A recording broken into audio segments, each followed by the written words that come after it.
Hi, welcome to Sustain Talks, the podcast crafted to enlighten individuals and businesses on the path to becoming more sustainable and socially responsible. I'm Sam Candy, CEO of Responsible Futures, an organisation that supports businesses through consulting, training, webinars and masterclasses. 2 years ago, my best friend took her life. Amongst other things, she was having a hard time at work. She worked for a very large organisation, but she felt like she was being bullied by her boss. She didn't feel like her company valued her. Eventually, after months of torture, she went off sick. And I think her company seriously let her down. I often think about how this could have been prevented. Could her company have done more? Absolutely. I believe a change in culture, in mental health and wellbeing support is really needed in organisations. And that's why I am thrilled to be joined by Lorri Haynes, founder and CEO of Shoorah, a mental health and wellbeing app that aims to break the stigma around mental health issues in the workplace and foster a culture of understanding and support. I am so excited to hear more about Shoorah and its how it's going to revolutionise workplace mental health and making a positive impact on the lives of employees everywhere.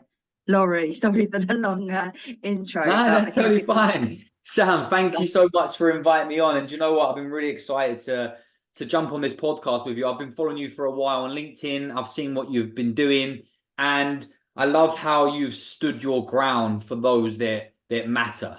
And it's one thing I always want to start with, especially when it comes to a situation like this. After hearing the story that you've put out there and told me beforehand, it's a shame that people have to make a stand now. It's a shame that we've got to this point because there was no mechanisms put in place, prevention tools, and that's something that I'm really highly strung on. That prevention is always going to be crisis. Yeah, absolutely. And I think that we can do so much more in the prevention stage rather than when it's too late. And this story, from the stuff that I put out, I have thousands and thousands of messages from people that say they feel exactly the same in their companies. But look, let's start with a little bit of background about you and what inspired you to create Shoorah. Yeah, so I've been on my own journey, Sam, over the many years. I'm 32 now, after a quite traumatic childhood and upbringing, which I then carried into my early teens and late teens. These problems carried through. My story doesn't really resonate too much with the workplace side of things, because I've always, predominantly 95% of my working life has been for myself. So I do understand the stresses and the difficulties that come with being a business owner, a stakeholder, and obviously managing your own mental health and well-being, as well as having the responsibility of employees. So I can sort of resonate with both sides of that. So after many years of ups and downs in life, I took the step to say no more, and I took on therapy, many traditional methods of therapy, but I was quite fortunate that from a financial perspective and time perspective, I made some right decisions in business that enabled me to have time and finances so I could pay for those therapy sessions, right? Which I know is not available to many people. So I was having cognitive behavior therapy, psychotherapy, hypnotherapy, and I was mixing it up throughout the weeks for a long period of time. So I'm grateful and somewhat lucky that I've managed to be able to make that step. But as I said, many people cannot do that.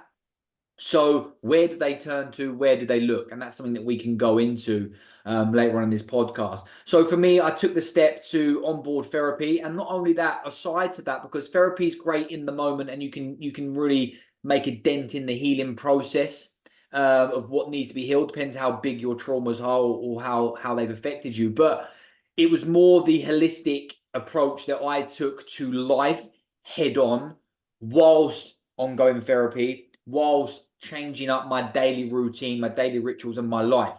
So those things combined together really was the mechanism that helped me. So from a holistic approach, which is why we built Shoorah, and I'll go into that as well, it was when I felt a certain kind of way, how did I express or articulate those emotions? So I started journaling.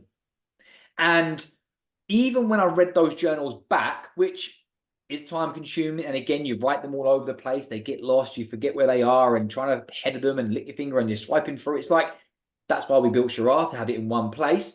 But I would often read my notes back, and it somewhat felt like I was reading someone else's notes.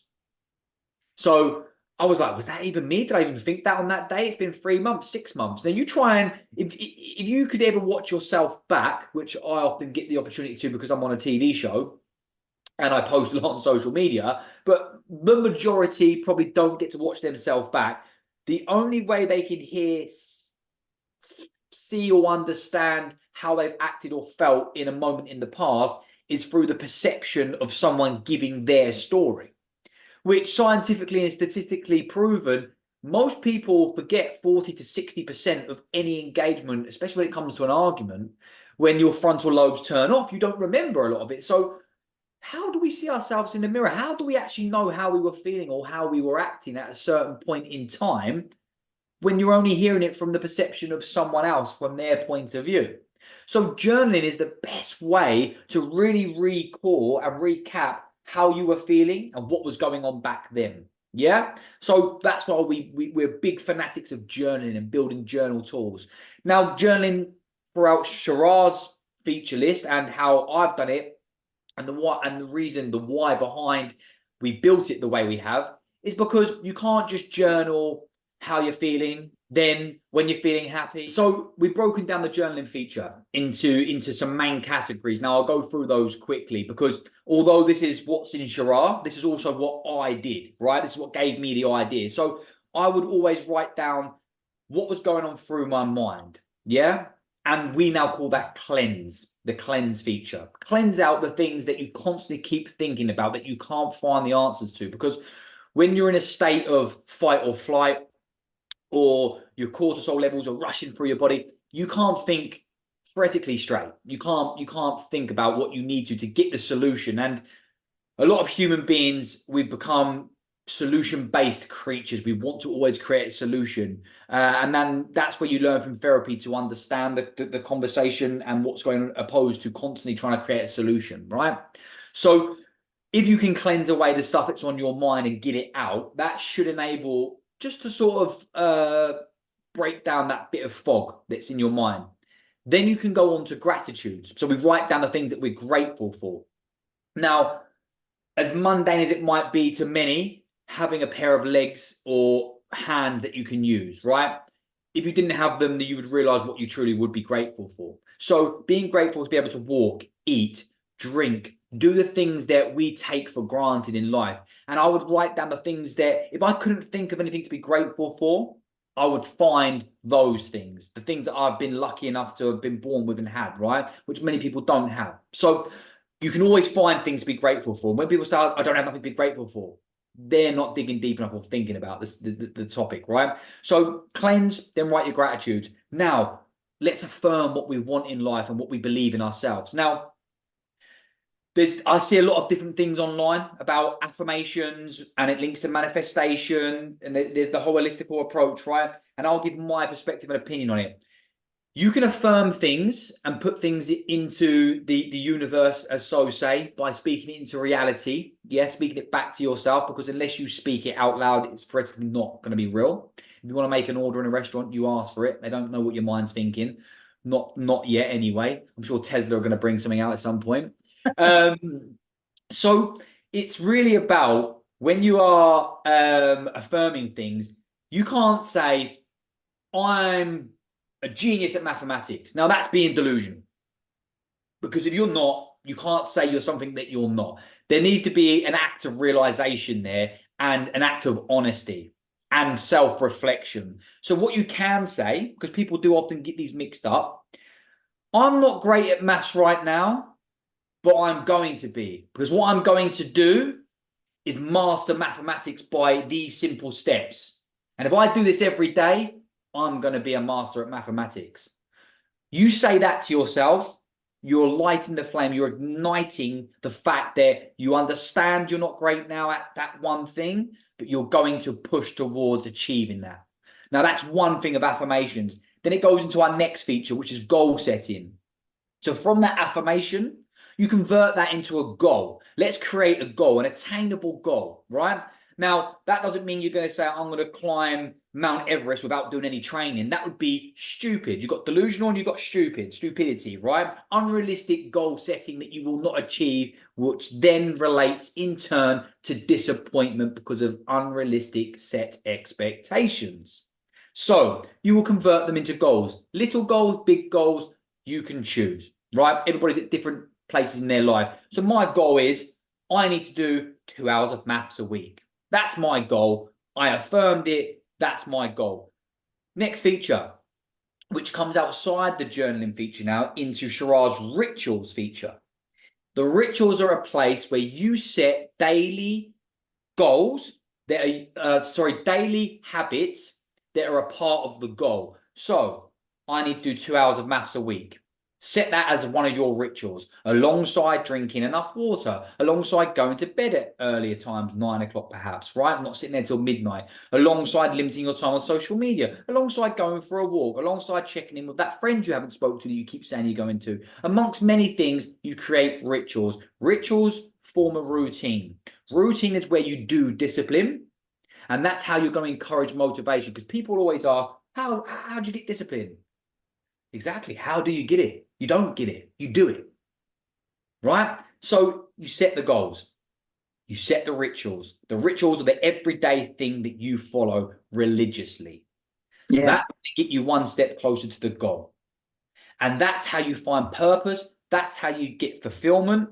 And that's how you can wrap that big bubble of, inverted commas, happiness. Because happiness is not a destination. It is a stimulant feeling amongst endorphins and dopamines and serotonin and oxytocin. You want to feel these stimulants. That's why we eat chocolate. That's why we go for runs. That's why we do things to seek a level of achievement. It's them stimulants you want. The other things are just titles, like a website. A website has a name, www.sam.com. That's what you see. But what the computer sees is just numbers, 192.168, whatever it might be. So it's about understanding what you're saying versus what it actually is.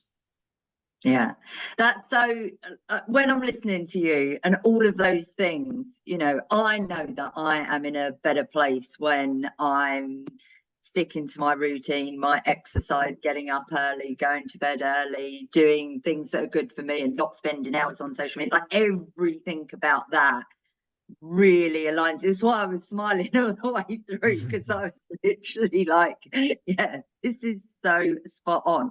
I really want to understand a little bit more about your insights into, because I know that you've been studying it incessantly over the last year or couple of years.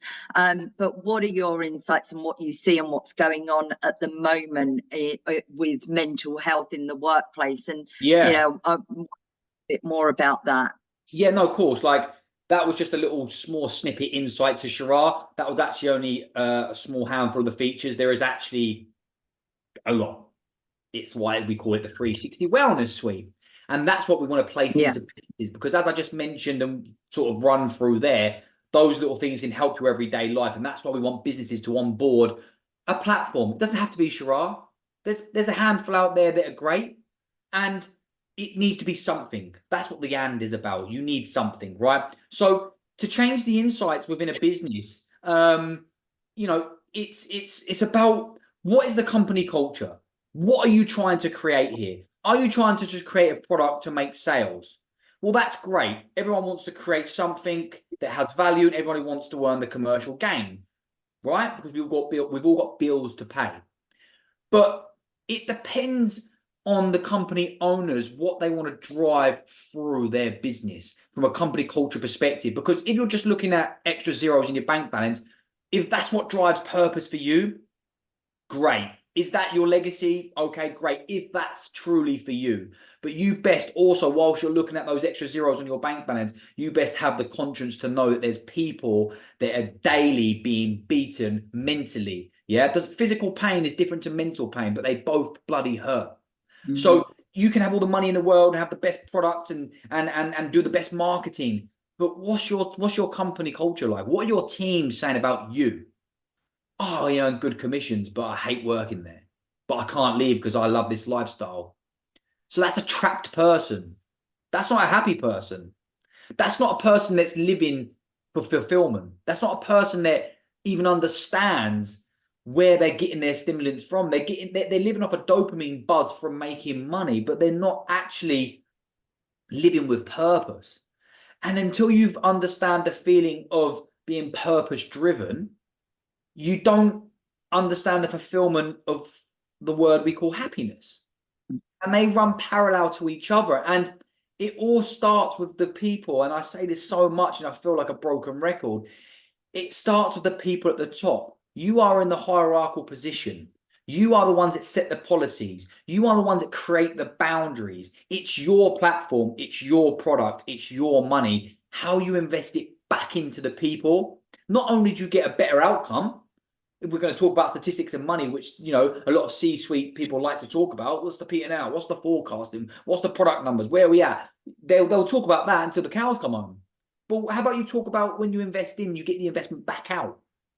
Mm-hmm. People don't want to take that gamble.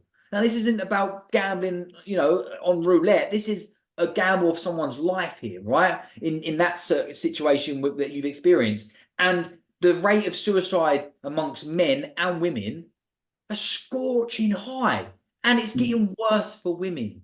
It's getting worse for women because so many people push people that women should be going back into work. This isn't traditional times. The woman stays at home with the children. They should be going to work. Great. Well, what are you going to do to support that woman that is now being taken away from her child? Because instincts, natural instincts from generations and generations ago, when we were a tribe and the male went out to hunt and one would stay with the children, you're now taking that tribal instinct away and sending the woman to work, right? So what are you now going to do to support her emotions while she's away from her children, while she's probably thinking about different things in life, the cooking, you know, keeping the house clean and tidy, whatever it is that a household needs to do together as a team? What are you thinking about? Because women, and the statistics are there, they overthink more than men. So I can only refer it and reference it back to those things. I'm at home thinking about, get home, have a bit of dinner, play with the kids. My fiance is probably thinking about, right, go on, there's probably a lot of washing up to do, get the kids' clothes, uniform done. Oh, the uniform's a bit too small, actually. She needs some new ones. I don't even think about that until I see them on the ankles. I'm like, your trousers are coming halfway up your leg. Shit, we need to get some new uniform. Like, we both think about different things because mothers have that maternal instinct and that different kind of love. So when they say, you know, equality, which is something I truly believe in, from an emotional perspective, equality is somewhat different. And that's just my opinion on it. So I'm not saying you should favor women over men. Definitely not. Everyone should have equal opportunities and access to platforms, but they need to take into consideration that women might need that bit of extra support in the workplace because it is somewhat out of their comfort zone from generations. We're still far away from where it needs to be. Hence, the statistics show majority of women versus males in the C-suite. The numbers are vastly different. In managerial positions. Even the pay gap has changed yet again. So there is a lot of distinction and there's a big gap between, you know, males and females. And I'm just trying to relate it to what happened to your friend, because I've had many calls recently with a woman who was pregnant who committed suicide in the community. People that don't get enough support post having a child, right? Oh, you've got maternity pay 3 months. Oh, back to work. Like, back to work. But what are you giving to help these people in work? Because someone's problem isn't just their own problem when they're at home. And the statistics, again, I'm a big advocate to say that not all facts are in the stats. Sometimes they lie, and not from a negative perspective, actually from a positive, because I believe the stats are a lot worse than we see due to many things. People not speaking out, people not giving correct feedback on surveys and questionnaires because they're scared, or they rush it, or because their brain span can't comprehend they need to fill out 20 questions, so they just tap through. And they're very mood dependent. So where do we get our stats from and our data? We take groups of people, and as psychoanalysts would say, but how many people? It can be disputed. Is it 20 people, 500 people? How accurate are the statistics that we get? And all we see is statistics that get floating around, and they're chucked around them. And the real moral to it is, what are we doing to help the people, male or female, or whatever you identify as? What are we doing to help those guys in different situations? Is it after birth for the male and the lady? Is it after a huge project? Is it ongoing support? Do we ramp up the well-being and mental health support when there's critical times in the company? What is it? Is there a scalability factor? Like, I'm always trying to float ideas around and work it out how best it can be. Because I speak to a lot of companies, Sam, and many of them maybe have budget, many of them don't. One might be an events company. So they have months of it's quite smooth, and they have a few months where it's absolutely chaotic. Do we ramp up the well-being at that point? You know, what can we do collectively? And each individual business needs to have this conversation with the people that take care of HR, with the people that take care of health and safety, with the people that are the managers, the front line that have to support their downline. These people need to come together collectively and create a plan, a roadmap for their individual company, because every company is a monster on its own, depends on the size, and they're all very different. Yes, some work from home, some are on site, some are manual lifting, some are in front of a computer screen. You know, if it's an events based, you're a people facing person. Is it customer service? Are you getting yelled at? Is it sales? You're not hitting your quota. Have you got to tell your wife you can't do certain things when you get home because you didn't hit your sales quota? Every industry is different. That's why it's never going to be one shoe fits all. And that's one thing I hear a lot. Oh, well, we do Vitality. We've got Booper. Great. So do many others. Hence it's $1 billion platform. But why are the numbers getting worse? Is it working? For many, it may be. And for many, it will not be. Because every company is different. And it all stems from the people at the top who are also different, because we're not the same individuals. Now, what gives you success in life? What do you strive for? Is it legacy? Is it a company that's going to be around forever? Is it just to add zeros to the end of your bank account? What is it that you strive for? But no matter what it is, people need to be in that triangle of hierarchy. They need to be there. I don't know where they need to be on it. That's down to the business themselves, but it needs to be there. It needs to be taken more serious. Do not wait for a death or a fatality in your company to pull your finger out and say, oh, where's that come from? HR, that's your fault. Don't blame them. You own the business. You are paid to run the business if it's breaking down the C-suite. What are you going to do about it before it gets to that point? What prevention tools are you going to start using, testing, trialing before it gets to crisis? Yeah. That's the big IR. It's so right. And, you know, I always think about Jenny and what happened to her and how she was and what her company could have done differently. And, you know, her company had and still has, from what I'm informed, an employee assistance program. You get to ring a psychotherapist 3 times a year, or, you know, I've seen them. I've seen what they're like. It's not enough. I think it has to change with the culture, as we've said, with the way that you value your employees and how you think, and the results actually are always going to be better, because you're going to have, you know, more retention from your employees, happier employees, so their work rate is going to be much higher as well.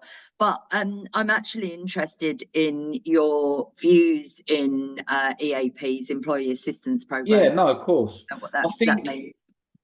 I think as well, like just to touch base on finishing what I was saying and to the start of what you were saying, I think a lot of people in high power positions, because their life may seem rosy, they've never experienced what it is like to be the person that A, is working for you guys, B, your marriage might be great, but theirs might be breaking. C, their children might be going through certain things that your children have or have not. That's just three. The list could go on forever. We haven't got time to go through that list. I need an Excel. So, like, so you can't speak on behalf of them. And that's why I'm such a big advocate of quantum thinking, because I like to speak and think about different scenarios on the same situation. Yeah, because it's not always my opinion is right, and not always what I have to say should or could be valued, right? So you guys at the top, stop willingly blinding yourself. Stop the arrogance to, well, we're all right. Or are you? Because you're all right. Well, how do you know that they're all right? What have you done to find out that answer? And don't just tell me you've sent a few surveys, because they're mood dependent and they're filled out when they can be asked. And most people click other, and most people click what they want you to hear because they feel like you're going to get the IP address or their computer login. Yeah, because they're all listed and registered to individuals, and then you're going to get them. So when you say it's anonymous, is it? And people ask them questions, they don't fill them out and complete these things correctly because of that reason. Because it's easier to suffer in silence than it is to stand up. Yeah. And that's where there's always going to be a big divide. That's why you need voices. And that's why I use my platforms and my voice. And that's why I've built Shoorah, to make sure that we stand ground. Right. So back to your question, EAPs. As I mentioned at the very start, I'm a big advocate of therapy. It works. I'm studying psychology. I understand it. And therapy helped me massively. But as I also said, and I'll reiterate, I was financially in the place that I could do therapy 2-3 hours a week, not 2-3 times a year. I had the same therapist. I built a relationship. We had a rapport together. We understood each other. The EAP systems that I've seen, now I'm not speaking on behalf of all of them, right? And again, everything that I say comes from a place of opinion and from my own acknowledgement that I've sort of been through and seen. If you're going to pick up the phone or jump on a Zoom call with a therapist in a complete different country, there's so many factors that play into this. Now, there is cultural difference. A lot of them don't to a degree understand the Western world. The not having access when you need it. No one can go to an insurance company and tell them how they're feeling and then wait days or weeks to be approved for some hours. That's not prevention. That is somewhat, I don't even want to say crisis help, because crisis is picking up, speaking to Samaritans. Crisis is using a tool to dump what I'm thinking right now, because I can't stop overthinking. Let's dump, listen to a meditation, just calm down. Let's do something, because right now I'm sweating, I'm panicking, I'm spinning in circles, although I'm stood still. Right? So reach out to your insurance company. Are they going to inform my boss what they're doing with my data? They know that I need help. What do I fill out in the questionnaire? How much information do I give? When will I get this appointment? That is overwhelming and tedious and daunting in itself. And that's why it's so essential to have something now, a layer. That's why we've got a therapy tool, therapeutic companion. It's built by AI. Everybody chucked their chairs in the air. ChatGPT. It's changed lives. It's changed businesses. So would you speak to an AI therapy tool to help yourself in that situation there and then, whilst waiting for a real counseling, right? Because it's a prevention. It's about having something. And that's why we've built many other tools, but I've just listed another one, our therapy tool called Shoorah, which is Shoorah's trusted guru. And back to the EAP side, yes, there's a cultural difference. Yes, there's the delay or lack of access. And it depends what tiers the company have paid for, and a lot of them, again, because finances, or perhaps they don't want to invest that type of money in. If you don't have a premium tiered EAP, If you're on a low tiered one, you're speaking to someone in the Philippines or wherever on probably $10 an hour, which is completely different to my therapist was £90 an hour. Look at the difference. I don't believe you get the correct feedback and reporting back, because how can a therapist speak to 20 people a day? That is so energy and time consuming to take and inherit all of that pain and negativity through that camera lens. Then you've got to give a report back to the company. Now, if you've got thousands or hundreds or tens of thousands of staff, who reads all them reports then of the people that have the EAP system? Like, who goes through all that? I don't believe there's a human that goes through and licks their thumb and goes, okay, so Stacey was feeling this way. Great. How can I help her? Well, I don't know. That's why she speaks to the therapist for. What do the people do with the reports? What do you speak to the EAP for? Because an hour's not enough. These are therapists, counselors, and even those guys will tell you it's got to be, inverted commas, a program. You need 15, 20, 30, 40 sessions to help that situation. And then you need ongoing support, because you can't truly heal. You truly learn how to manage what you've been through. There's two differences.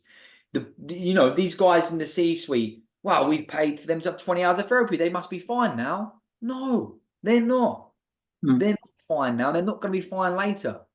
And that's why there is a big call for change. Not change completely. I'm not telling you to paint it a complete different color. I'm telling you to look at your industry, look at your business, understand your people, and then find out what needs to have more of what over the other. So is it an ongoing tool like Shoorah? Whilst we have access to therapy when it gets to that stage. What is it? Shall we cancel Friday pizza day? Because they're unhealthy, they're terrible. What are you trying to build there? Let's put that money into something else. Let's encourage more exercise, more physical well-being, which will enhance mental well-being. There's so many factors there. And again, it can come across confusing. Well, what do I do? He's mentioned so many things, like, am I getting a coach in to do some exercises? Are we doing yoga in the office now? What am I doing for the guys that work at home? Again, look at your company.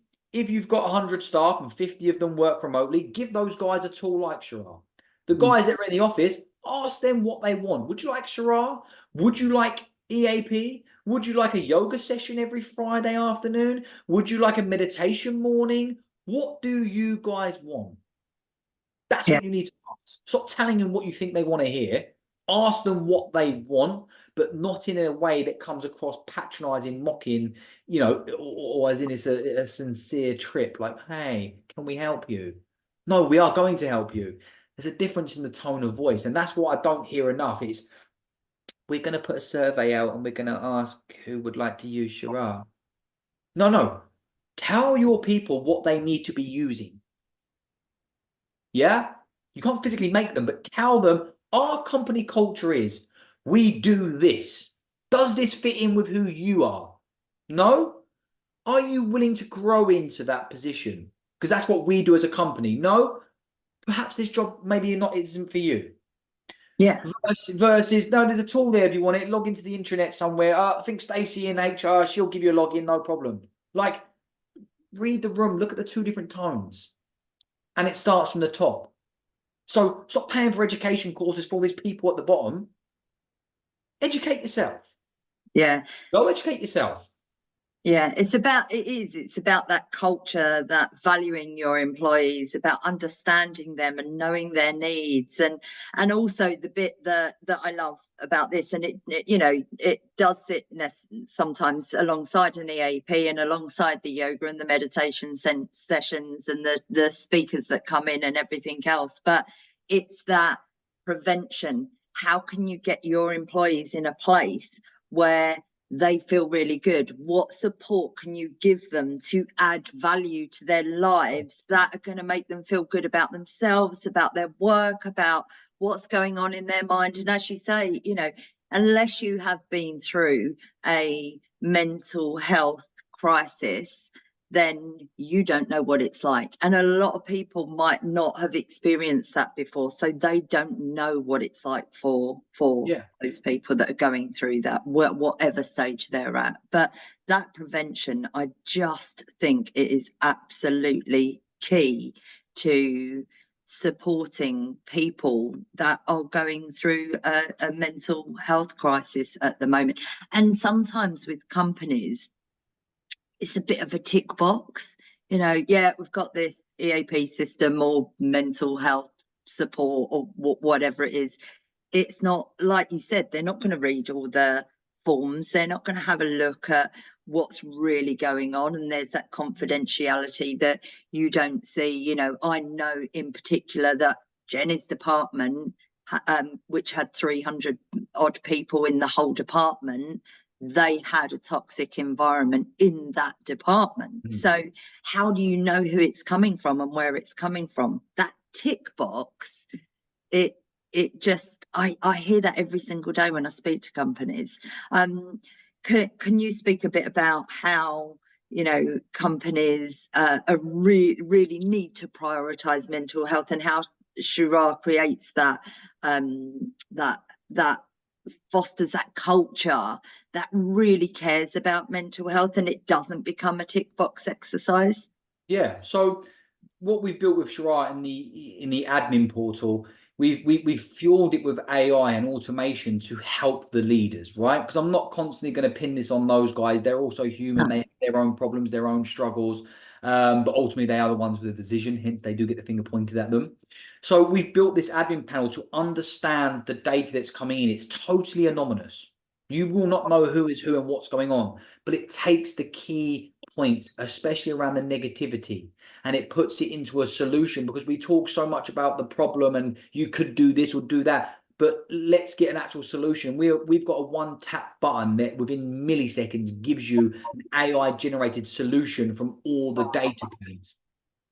So when your users are tracking moods and emotions, tracking sleep, talking to the therapy feature, typing in your journals, we capture all the keywords, not specific words, keywords, and bucket them. So if there's a job satisfaction bucket and one person says my job's crap, the other one says I hate work, the other one says work's really not satisfying, those three will fall into job dissatisfaction.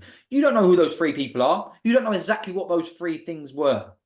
You just know job dissatisfaction gets a scoring point, right? I'm not going to go into the scoring, but the scoring point. That is then read by the AI and helps create a solution around why people would feel they've got job dissatisfaction, what you can do to enhance that. So you can keep downloading solutions pulled from the data points. Now, this is utilizing technology to help the well-being space. This is giving people a voice without actually hearing their words. This is keeping anonymity, so people feel safe in the Shoorah circle, but allowing the guys that are in control to feed back what they need to hear in order to help make that change. Because with no data, how can they create a solution? Anybody. With no feedback, how can they create a plan? With no input, how can they be heard? That's I can keep going. So that's what we built the admin panel for. So the HR, the well-being officers, the people person, the C-suite managers, you guys have full insight. Again, you don't know who these people are. All you know is what they're tapping around and what negative output is coming in, right? And you've got the positive, you get your positive reports, you can go for awards and show that my company culture is 88% from a Shoorah standard. Yes, you can share it with new contractors, you can win contracts. Yes, you can get new employees, headhunt the greatest people that you want for your organization, because they ask, what is the company culture? What do I get from working with you? Well, we give you discount on gym memberships. We've got access to an EAP platform. We have yoga mornings, which you can opt in or opt out. We have meditation afternoons, and we have Shoorah that's there 24/7, which has got many features from AI therapy to journaling. And we've got a whole range of expert pods. These have been built by doctors, psychotherapists, neuro-linguistic practitioners, life coaches, every title that you could imagine you'd want to hear from. Those guys are specifically contracted to Shoorah in our studio, and they make content just for our listeners. Yeah, and they're 5 to 25 minutes in length, and they're bite-sized pods on all specific subjects: menopause, being a mother, being a father, alcohol addiction, drug addiction, you name it. We cover a lot of topics, right? And they give you the insight to how, why, and what is the solution. Yeah, they're not just random mini pods, right? We've got meditations, breath work programs. It's a full 360 suite. So you can use it whenever you want, however you want. And that is the great thing about what Shoorah brings for the user and for the admins, the guys that are constantly under scrutiny. Get your reports, get your solutions, utilize this platform to see how you can better help. And also, it's nice to see what you're paying for. I speak to a lot of companies that say, oh, we use this platform. Have you heard of it? I'm like, somewhat, yeah. Is it used? Oh, we don't know. You asked? Well, they don't offer reports. I didn't see anything because I don't know. So you pay for something you don't know if it's getting used. Would you pay for a marketing campaign that weren't being marketed anywhere? No. So why are you just ticking the box to say you got something, but you don't know if it's even being used? Yeah. One company said, oh, we use this company, and because they're totally anonymous, they keep things so anonymous to protect the user. They don't tell you how many people have logged in or anything. You don't even know if someone's logged in. I'm like, wow, I understand, because people like to be kept anonymous, which is why we've fully done our side. But what are you paying for? How do you even know if one person out of your 1,000 staff are even using it? How do you even know? Like, Yeah, and there's this is isn't the there? things. You know, with Yeah.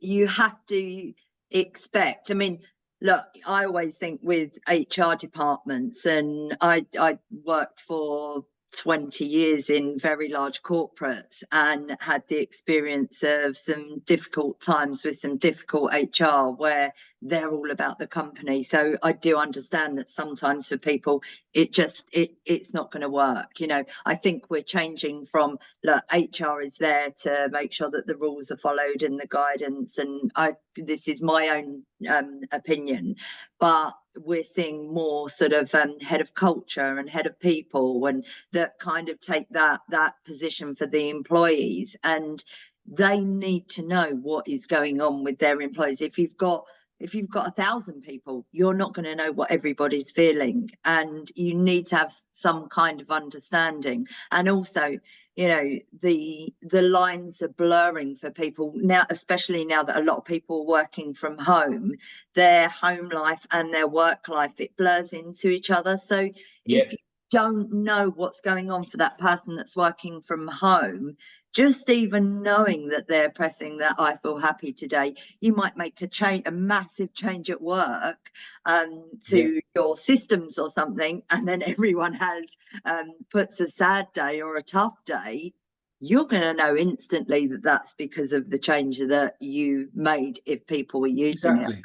And ours is broken up into personal and professional, so you can understand what's affecting which. So it's very strategically and scientifically backed. It's a great tool, and we're constantly enhancing it as well. So it is all about the people, and it's all about helping the people by giving the right info to the people to support the other people, because we're all people, we all need help. Doesn't matter what position you sit in. Obviously, financially, things can be different from a CEO to someone sitting in customer service, let's say. They're complete different roles, so probably got complete different lives. But ultimately, they could both be going through a divorce, both be going through something at home, or both be feeling a certain way about a certain kind of thing. So ultimately, they're still just feeling the same something. They're people, right? So that's why I always, Shoorah's not just for employees, it's for everyone. And a happier boss will create a happier platform for his team or her team or their people, right? So we recently went to an event, and we was in a director's box. It was predominantly, you could only go in there if you were a director of a company. So we went to listen to what those guys were speaking about, and it really did sort of tick the box for me to say, like, yeah, they are human and they do feel it themselves. And from what I got from some conversations, where some people were the lines were blurred, they're very confused. What should I do? I've got to run the business, I've got marketing, I've got sales, I've got numbers, I've got family problems, and I need to help these people. And there's always that big analogy, you can't pour from an empty cup. So you need to help yourself to help others, right? And they always say that if an aeroplane's going to crash, you put your mask on first and do your stuff and whatever it is, and you help the next person, right? Because you can't help someone else breathe if you can't breathe yourself. So these guys at the top, book yourself on the well-being course. Stop sending one line manager to help 300 people. Book yourself on it and understand, yeah? And that's the little things that I would like to push into the C-suite and the managers and these guys. Let's just start helping you as well. Let's get you using the tools. Let's stop telling other people how to test these three, whichever one you think's best, let me know the price and we'll sign it. No, why don't you use it as well? Even if you are feeling okay, can we always be better? Does an athlete get to the top and say, I'm done now? No, they keep going, and there's going to be up and coming events that are going to challenge them. So they can always be better. They train, they constantly keep themselves at that level of being the top athlete. You don't just drop down and slip down the rank because you got there. You're the CEO, you got there. Now let's stay there and let's maintain this company and let's keep these people healthy in their minds and physically. Whatever you can roll out, whatever financially you can roll out, I think it's your corporate responsibility to do it. And if you don't have the finances, because no one touches base on that, everyone assumes what we should be doing. What about if you don't have any finances in place? We need to really go get your chief financial officer if you're a big enough company. If you're not, you really need to go through your numbers and work out where you're spending money and what you're doing. Yeah. Yeah, I honestly, I love this. I love what you're doing. I think for me, it's that prevention. I also, I'm very much into meditation and lifestyle and calm and just really sort of, putting the right things into my life. And there's some things in Shoorah that I'm like, I'm terrible journaler. I want to do it, but I can't do it. But everything that you've said is like, oh, actually, this can help me. So all of those things, I'm really, really excited about using it myself and in experiencing it. I know that it's going to benefit me and my mental health. But just last thing I'd say, right, is even for instance, breath work, if you've never experienced it. When you're angry, have you ever been told or heard, just breathe, calm down, just breathe? People say it all the time, right? Or can you go take a moment? Even in the workplace, when there's something gets a bit heated, a bit toxic, can you go take a moment? Take a moment to breathe. And when you're doing a sport, they say breathe. The breath is everything. And that's why there's breath work programs in our app from beginner, intermediate, and expert. So if you're having a panic attack or anxiety attack, which I think 1 in 4 or 6 have in the workplace, take yourself off to the bathroom and do a breath work for 2 minutes and you'll be feeling a lot better. Yeah? Because when I've had anxiety attacks in the past, I'm getting up and leaving the building and going. No one's stopping me. No one's pulling me back. I'm leaving because my head's going, get out of here, go now. Anxiety is horrendous, right? So they need these breathwork programs, but they also the last thing I'll say is anybody that is onboarded Shoorah or going to onboard it or onboard a platform similar, don't just tick that box and take it on board and make the payment. Roll it out. Yeah. Roll it out. Walk around with a t-shirt on with a bloody logo on the front of it if you have to. Roll it out. Show people that you're using it. Share things across Slack and Teams that you've listened to, audios, meditation, share it. Yeah? You have to be a believer in what you're offering and promoting. You can't be all about company culture, all about well-being. If you're a people officer, a well-being officer, head of HR that is that specific role because you don't have someone else doing well-being, you have to believe in it. If your life's great, then brilliant. Good on you. But those hundreds of other people, their life's ain't. Mm-hmm. So the narcissistic trait that we all tend to have as humans, you need to look at that, put that to the side and say, I'm great, I'm good. But these people are not. What can I do to help them? If it means I've got to use the platform that I don't feel I need to use because I'm great, that's my job and responsibility. So I'm going to use the thing I don't want to use because I know it's going to encourage those to use it who need it. That's your corporate responsibility. That's what you're paid for. And that's what you should believe in. And that's what you should be doing. And when people listen to this, there'll be some that might go take a swallow and go, oh, well, it's all right for him to say. And there'll be people that won't want to take that advice on board. Well, don't. But the stats ain't going to change for your company until something goes terribly wrong. Then you'll wish you did, because you'll be the one that gets the finger pointed at you. Mm.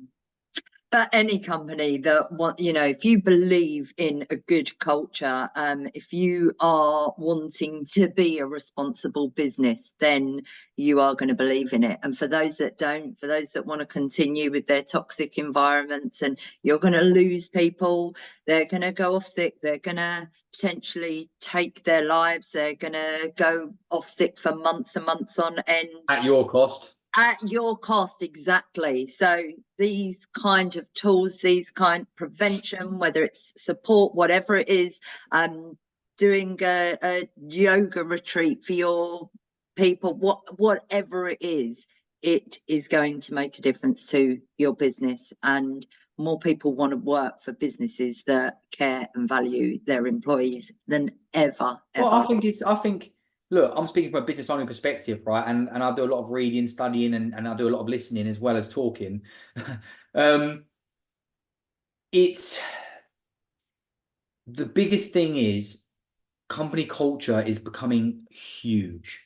I remember when it was really cool to start recycling, and it was the biggest thing in the world. Everyone was recycling, going green, and biodegradable, and everyone's trying to edge to that side of things, right? So why are you going to wait until it's too late, or wait until you're behind? You're a leader. That's what you said you were. Your company is supposed to be one of the best in it. You've got a USP, right? What are you building? Why are you waiting? You wouldn't wait to launch a product, would you? You wouldn't launch the best pen in the world when someone has just launched it 3 years ago. Be first. Be a leader. Show leadership and look after your people. And then you will reap the rewards and you will see what it returns. Take a gamble on yourself. Yeah, I think that's a beautiful way to finish. And, I hope many people listen to this and make those changes that are needed, because day in, day out, I get message after message after message of people saying that their company is not valuing them, does not care about their mental health. And I know that their management either doesn't care, or it's one thing we say in the cybersecurity world, because that's what I used to be in, because I'm a very tech, I love tech. It's not if, it's when. No, we can't be hacked. Yes, you can. Everyone can. It's not if, it's when.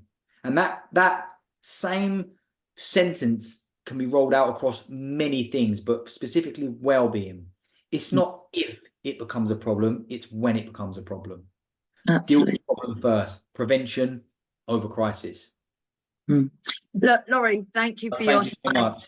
I'm so thrilled we got to have this conversation. I continue to support and shout about how we can change mental health in the workplace and outside of it as well. And I've been delighted to have this conversation with you. Thanks for your time. I look forward to speaking to you again soon. Thank you so much. Have a great day ahead. And you too.